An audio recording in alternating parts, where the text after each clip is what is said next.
The Israelites did what was evil in the sight of the Lord. Midian held Israel subject.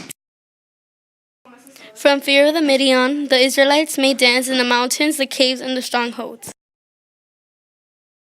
The Israelites cried out to the Lord.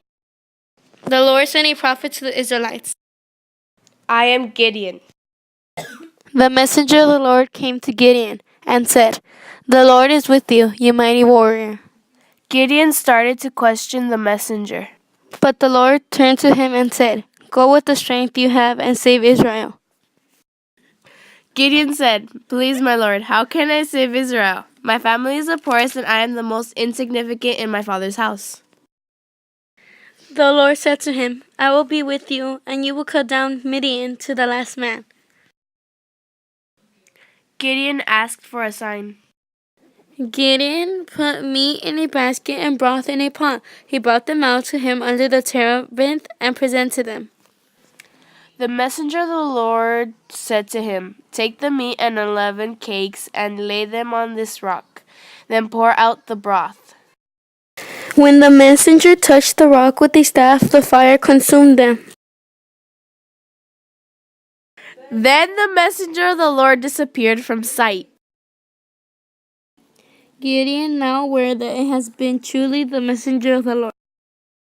Gideon said to God, "If indeed you are going to save Israel through me, as you have said, I am putting this wooden fleece on the threshing floor, and if dew is on the fleece alone, while all the ground is dry, I shall know you will save Israel through me as you have said." That is what happened. Early the next morning, when he wrung out the fleece, he squeezed in the dew from it to fill a bowl. Early the next morning, Gideon encamped by the spring of Herod with all his soldiers. The Lord said to Gideon, "You have too many soldiers with you for me to deliver Midian into your power."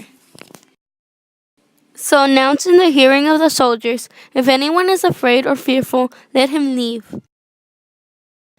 22,000 of the soldiers left, but 10,000 remained.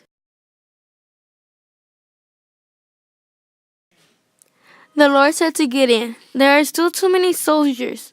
Lead them down to the water, and I will test them for you there.